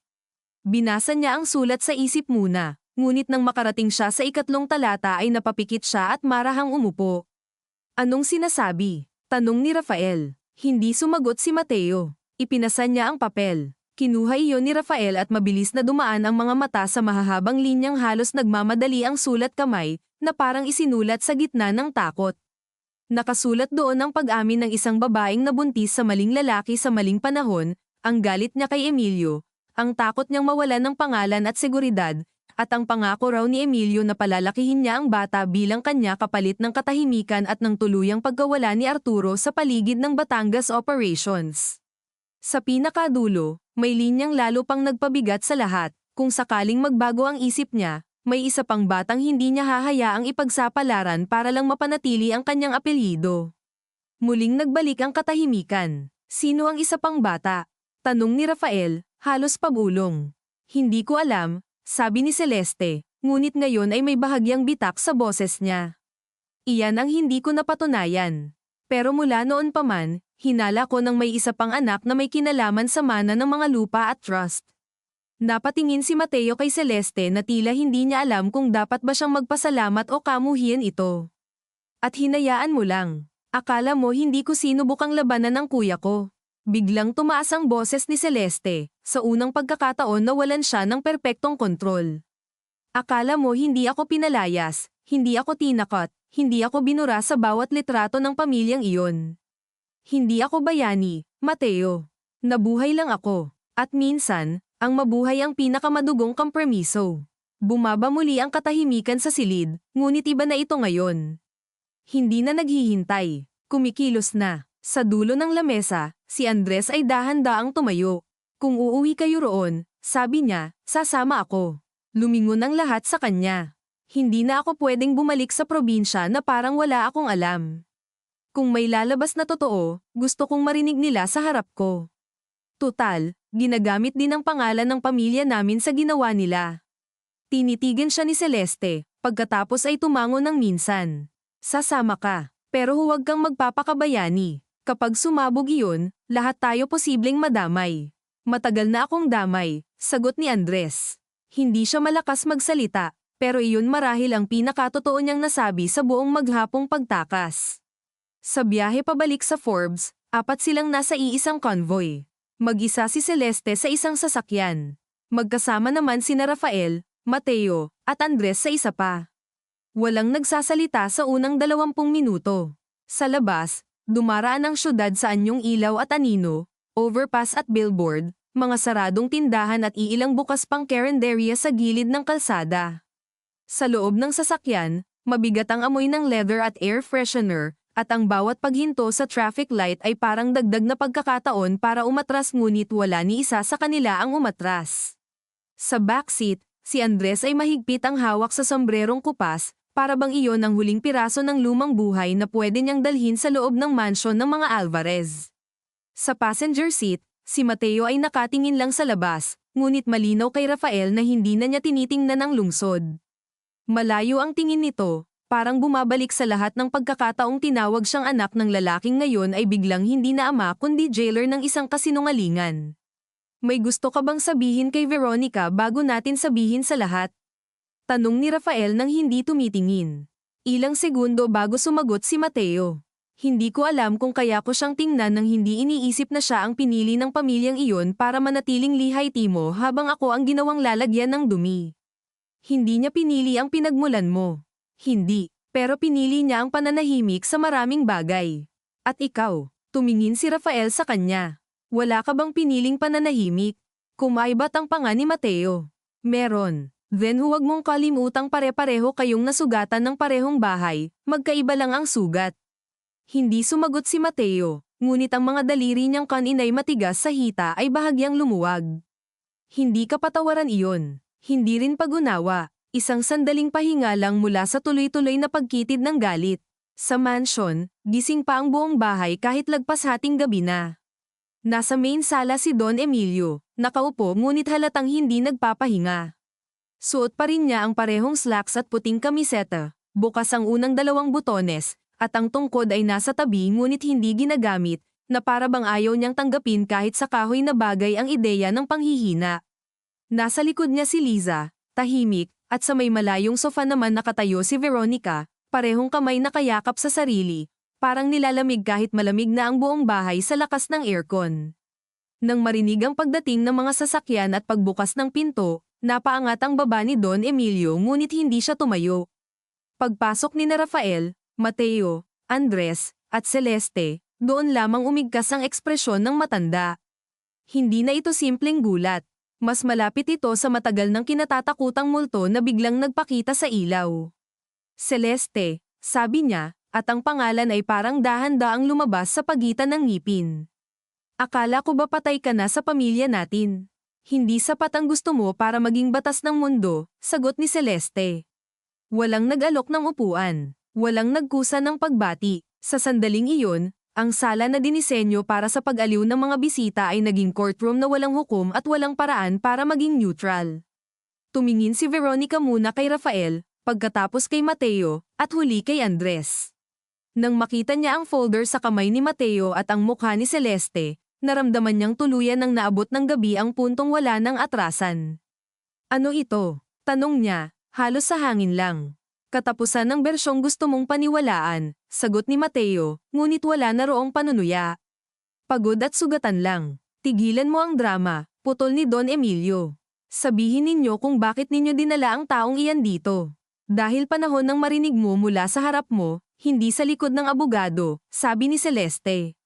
Lumapit siya, inilapag ang birth certificate at sulat sa coffee table na parang ebidensyang inihaharap sa hukuman.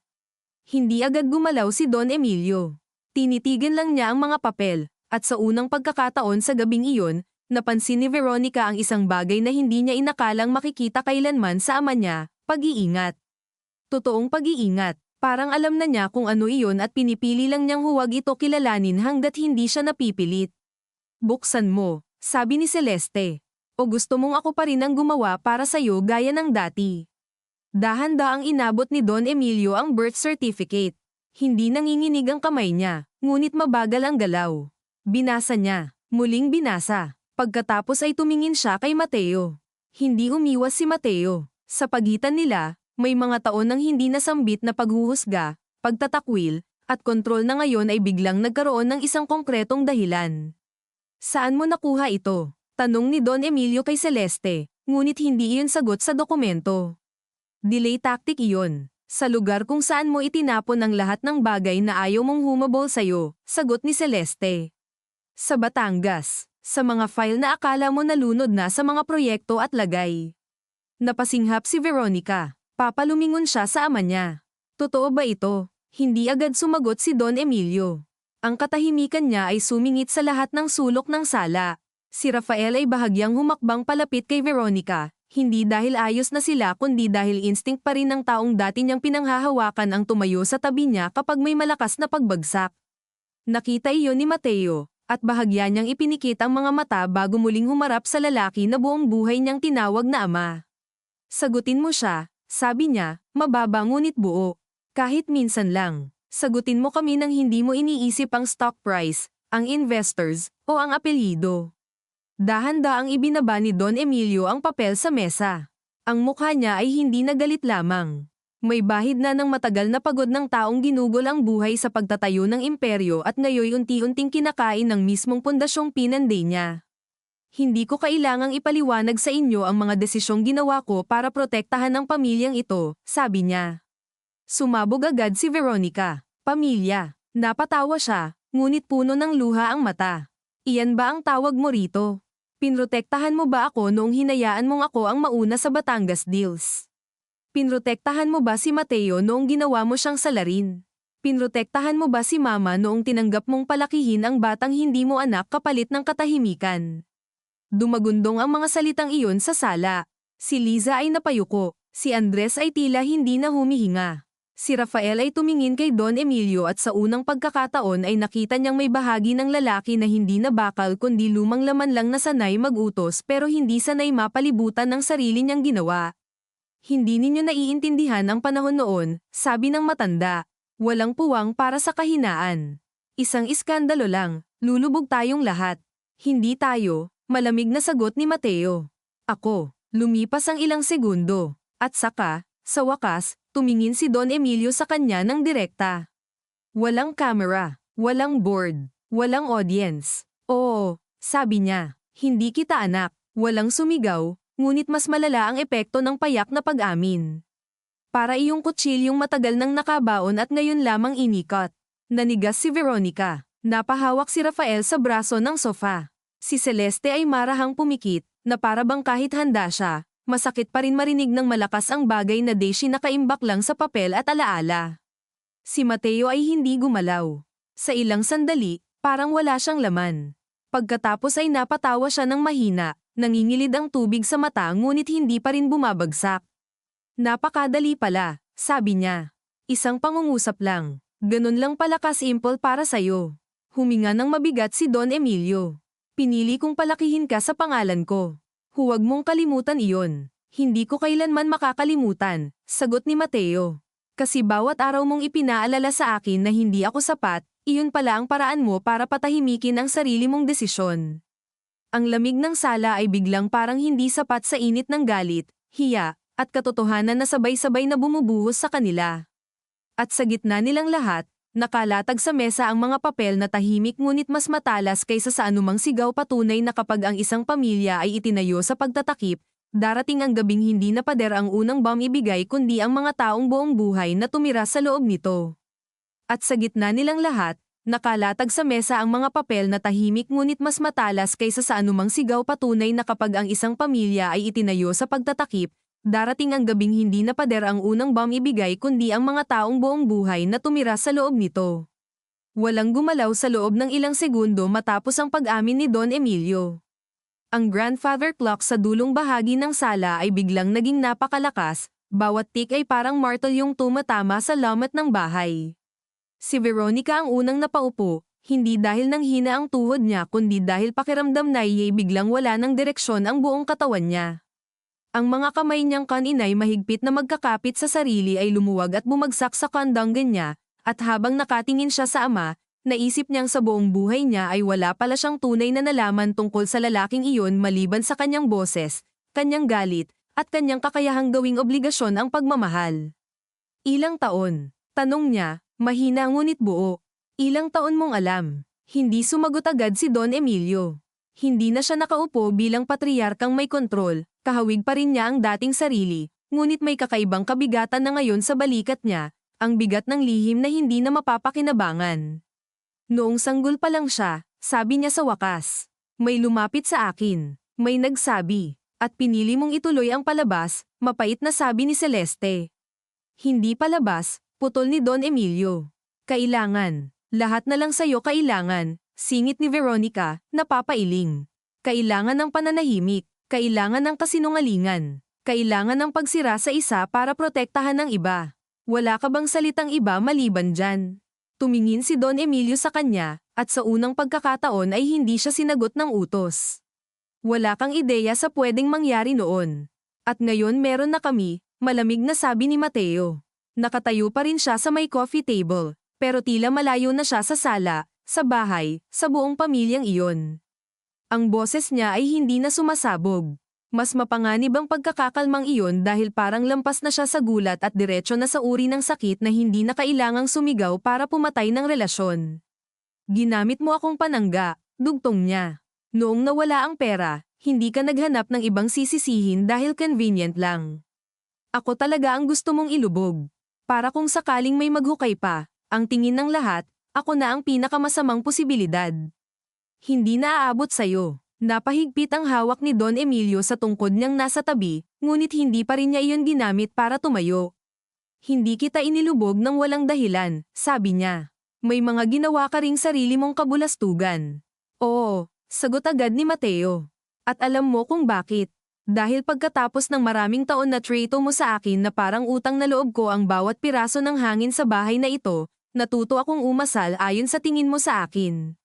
Tumahimik muli ang sala. Sa gilid, si Liza ay nananatiling tuwid ang tayo kahit halatang gusto na niyang mawala sa eksena.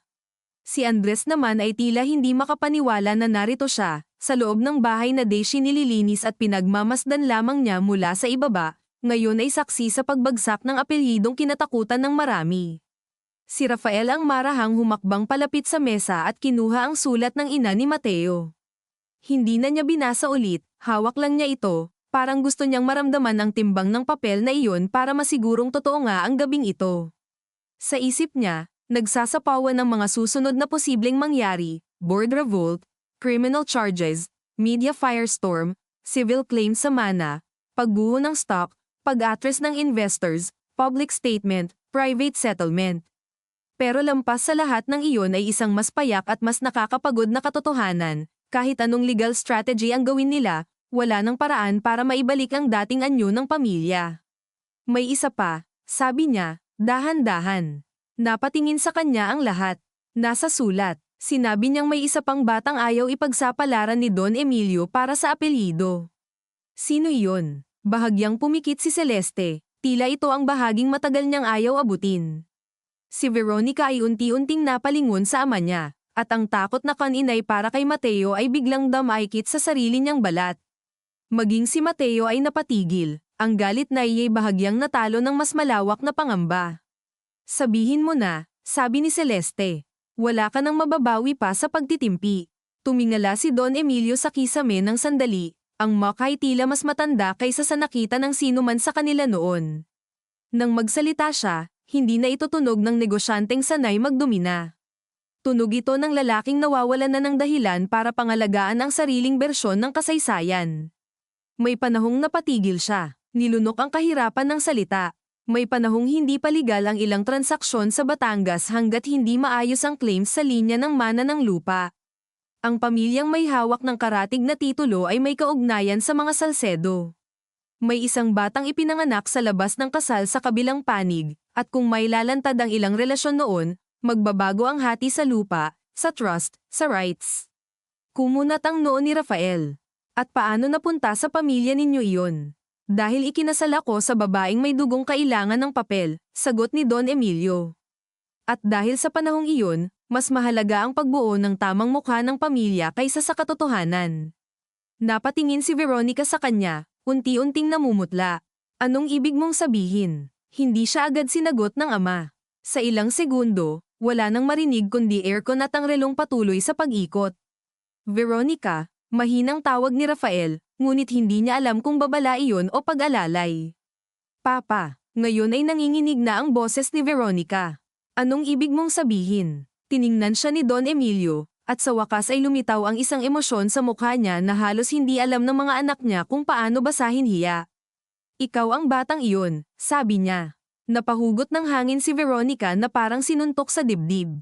Hindi siya sumigaw. Hindi siya umiyak agad. Damilat lang siya ng malaki, na para bang may hindi maintindihang lengguwahe sa harap niya. Hindi bulong niya. Hindi. Imposible. Anak ka ng asawa ko, sabi ni Don Emilio, bawat salita'y mabigat. Pero hindi ko anak. Walang gumalaw. Maging si Celeste ay napayuko. Si Mateo ay unti-unting napaurong at napaupo sa likod na silya. Ang mock ay tila nabura ang dating malinaw na target ng puot. Si Rafael ay tumingin kay Veronica at nakita sa isang iglap ang kabuuan ng babaeng ilang taon niyang minahal, ang sobrang higpit ng kapit nito sa kontrol, ang laging gutom sa pagpapatunay, ang takot na mapalitan, ang pagkapit sa status, ang tahimik na pagkasindak sa posibilidad na isang araw ay baka ituring siyang hindi sapat. Kung totoo ito, buong buhay din pala siyang lumaki sa parehong bahay na laging kailangang bayaran ang karapatan niyang manatili. Pareho kami, tanong ni Mateo, halos hindi makapaniwala. Pareho kaming hindi niya natapos. Hindi ninyo dugo, sabi ni Celeste, siya na ang tumapos.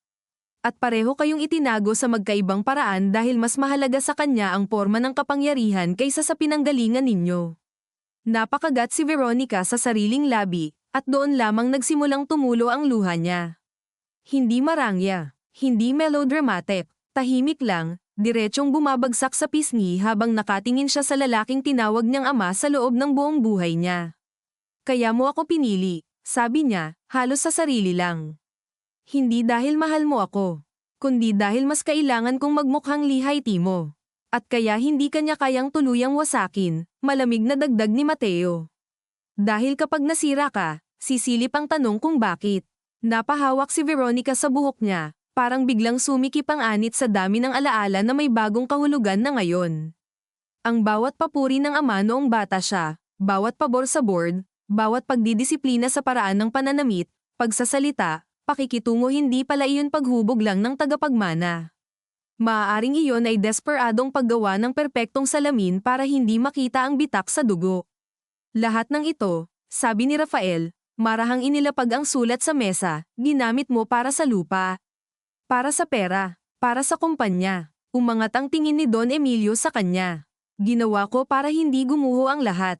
Gumuho rin, sagot ni Rafael. Mas mabagal lang. Sa mga salitang iyon, tila may naputol na huling pisi sa pagitan ng katwiran at pagtatanggol. Tumayo si Don Emilio, sa wakas gamit ang tungkod, ngunit ang pagtayo niya ay hindi napahayag ng kapangyarihan. Isa itong paos na pagtatangka na huwag tuluyang maupo sa sariling anino. Hindi ninyo alam ang presyo ng kahinaan, sabi niya. Alam namin, sagot ni Veronica, pinunasan ang luha ngunit hindi inaalis ang tingin sa kanya. Ikaw ang nagpresyo noon sa amin. Dumating ang susunod na katahimikan na hindi na naghahanap ng sagot. Sa puntong iyon, wala nang revelation na makakapagligtas sa sinuman. Ang natitira na lang ay desisyon. Si Celeste ang unang bumitaw sa patibong ng alaala. May dalawang landas lang tayo, sabi niya. Una, ilalabas ang buong totoo, sisubog ang kumpanya, magkakaso ang kung sino-sino, at ang pangalan ninyo ay lulubog kasama ng lahat ng nakinabang. Pangalawa, pipili kayo ng bahaging ilalabas, bahaging aaminin, at bahaging ililibing kapalit ng pagsuko ng kapangyarihan. Hindi pwedeng wala ng ilibing.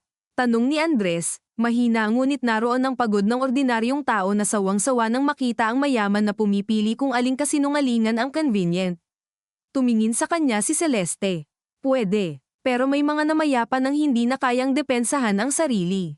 May mga anak, apo, asawa, empleyado, at maliliit na taong hindi man lang alam na nakatali ang kabuhayan nila sa apelyidong ito. Kapag pinili ang buong pagsabog, hindi lang guilty ang dudurugin. Napayuko si Andres. Alam niyang totoo iyon, at iyon ang pinakamasakit sa lahat na kahit sa hustisya, may nadadamay na hindi dapat. Ano ang gusto mo? Tanong ni Rafael kay Don Emilio. Ngayong wala ka ng may tatago rito, ano ang gusto mo? Ilang sandali bago sumagot ang matanda. Ibigay ang kumpanya, sabi niya, at halos walang nakapaniwala sa bilis at bigat ng pagbitaw. Mag-resign ako. Ipapasa ko ang control sa board at sa trust restructuring. Aaminin ko ang fund diversion at land manipulation. Hindi ko ilalabas ang tungkol sa inyo. Napatawa si Mateo, maikli, sugatan. Siyempre, hanggang dulo, gusto mo pa ring ikaw ang magpapasya kung aling pagkatao namin ang legal lang at aling pagkatao ang pwedeng mabuhay. Hindi ito para sa akin, sagot ni Don Emilio. Para sa inyo. Huwag mo kaming angkinin sa salitang iyan, putol ni Veronica. Tumayo siya ngayon, marahan ngunit desidido. Sa unang pagkakataon, kami ang pipili. Lumingon siya kay Mateo. Sa lahat ng gabing ito, unang beses silang nagkatinginan ng walang depensa ng role na ate at kapatid, walang default na competition sa atensyon ng ama, walang lumang rehearsal ng sama ng loob. Mayroon pa ring galit, oo. May sugat, may hindi mapapatawad agad. Pero may bago ring pagkilala na hindi nila ginasto, pareho silang ginawa ng parehong kasinungalingan. Hindi kita mapapatawad ngayon, sabi ni Veronica sa kanya, diretso. Hindi dahil sa pinagmulan mo, kundi dahil sa pinili mong paraan para saktan ako. Tumango si Mateo, mabigat ang mga mata. At hindi kita mapapatawad dahil tahimik ka habang nilulubog ako noon. Pero napalunok siya. Pero ngayon, alam ko nang hindi lang ako ang pinalaking kulang. Ang pangungusap na iyon ay hindi kapayapaan. Hindi rin yakap, ngunit sa loob ng bahay na iyon, sapat na iyong simula ng ibang klaseng katotohanan. Rafael, sabi ni Veronica, saka siya humarap sa asawa. Walang script sa mukha niya. Wasak siya, pagod, takot, at sa kauna-unahang pagkakataon ay hindi niya sinusubukang magmukhang buo. Hindi ko alam kung may karapatan pa akong humingi ng kahit ano sa'yo. Pero ayokong magsinungaling pa. Sa pera, sa lupa, sa pagtataksil handa akong akuin ang parte ko. Hindi para iligtas sila, para matapos na. Matagal siyang tiningnan ni Rafael. Sa loob ng dibdib niya, hindi pa rin nawawala ang alaala ng video sa ballroom, ang sakit ng pambabastos, ang pagkadurog ng tiwalang ginawang tahanan niya sa isang tao. Ngunit ang gabing ito'y naghubad din ng mas malalim na straighta ng karumihan na hindi gawa ni Veronica lang. Hindi nito binura ang kasalanan niya. Pero binago nito ang liwanag kung saan niya ito tinitingnan. Sasamahan kita sa pag-amin, sabi niya sa wakas. Pero huwag mong ipagkamali iyon sa paghilom. Napapikit si Veronica at tumango. Tumulong muli ang luha, pero hindi na siya nagtago. Sa kabilang banda ng sala, si Celeste ay lumapit kay Don Emilio. Ilang pulgada na lang ang pagitan nila, magkapatid na tinuklap ng ilang dekadang digmaan sa kapangyarihan. Tapos na, sabi niya. Hindi ka nahari, hindi kumibo si Don Emilio. Sa likod ng matigas niyang mukha, parang may tumatandang 10 taon kada minuto. Hindi ka rin nagwagi, sagot niya paglaon. Hindi ito tagumpay, sabi ni Celeste. Autopsy ito. Bago sumikat ang araw, naihanda na ang mga paunang tawag. Si Attorney Chua ay pinatawag.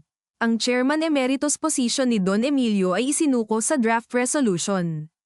Ihahanda ang pahayag sa media, acknowledgement ng historical irregularities sa land and fund management, cooperation with authorities, temporary freeze sa ilang asset dispositions, resignation ng founder mula sa lahat ng executive at board influence.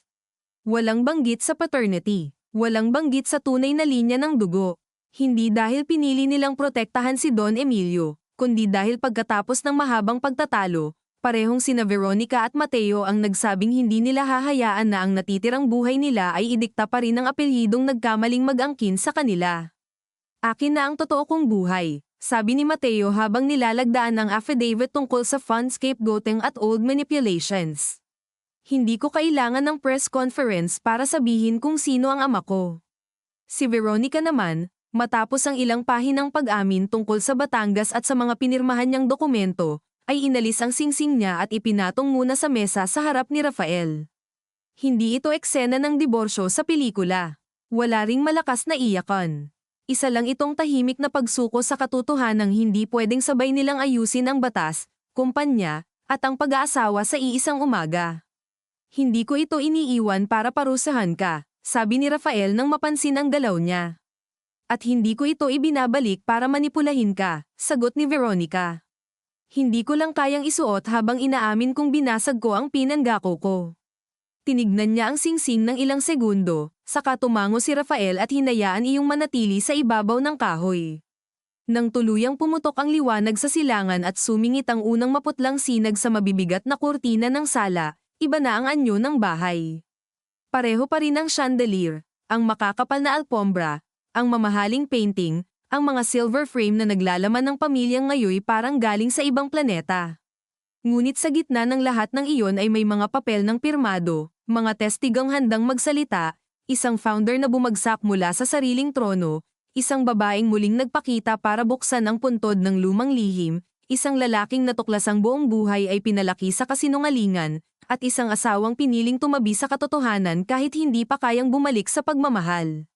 Si Andres ang unang umalis, may kasamang legal escort, hindi na bilang caretaker kundi bilang witness na sa wakas ay hindi na mananahimik. Si Celeste naman ay hindi nagpaalam kay Don Emilio, lumabas lang siya ng bahay na parang tao ring ayaw ng muling maging dekorasayon sa gumuho niyang pinagmulan. Bago sumunod si Mateo sa kanya, huminto muna siya sa harap ni Veronica. Pareho silang pagod, parehong hindi na mukhang mga taong lumaki sa perpektong litrato. Hindi ko alam kung ano na tayo pagkatapos nito, sabi niya. Ako rin, sagot ni Veronica. Pero hindi na tayo kagaya ng gusto niyang isipin. Isang beses siyang tumango, saka umalis. Naiwan sina Veronica, Rafael, at Don Emilio sa sala. Ang matanda ay muling naupo, mas maliit tingnan sa kanyang malaking silya. Sa wakas, tumingin siya sa 2 taong matagal niyang ginawang extension ng sarili niyang proyekto. Patawarin ninyo ako, sabi niya. Isang simpleng pangungusap, nahuli, hindi sapat, totoo marahil, sa lawak na kayang abutin ng taong wala nang natitirang ibang sandata. Tumingin si Veronica sa kanya ng matagal, at sa mukha niyang pagod ay naroon ang lahat ng taon ng pangangailangan, ambisyon, takot, at gutom na mahalin ng tama. Hindi ngayon, sabi niya. Baka hindi kailanman. Pero haharapin ka namin sa totoo, hindi sa alamat. Pagkatapos ay lumingon siya kay Rafael. Walang yakap, walang pangako. Magkatabi lang silang tumayo at sabay na tumingin sa bintanang unti-unting nililiwanagan ng umaga. Sa labas, nagsisimula na ang traffic, nagbubukas ang mga gate ng subdivision, naghahanda ang mga hardenero, dumadaan ang mga delivery van ang lungsod ay nagpapatuloy gaya ng lagi. Walang pakialam sa pamilyang isang gabi lang ang kinailangan para maubos ang ilang dekadang pagkukunwari. At sa loob ng bahay na iyon, habang tinatamaan ng unang liwanag ang mesa kung saan nakalatag ang mga papel na magpapabagsak sa negosyo at magpapalaya rin, sa magkaibang paraan, Sa mga taong matagal ng bihag nito, malinaw ang tanging natitirang katotohanan, may mga tahanang hindi na muling mabubuo kapag natuklap ang pundasyon, ngunit may mga taong sa mismong buho palang unang natutong tumayo bilang sarili nila, kahit ang kabayaran nito ay iwan sa likod ang apelyidong minsang inakalang sila ang magmamay-ari, pero sa totoy siya pala ang matagal na nagmamay-ari sa kanila.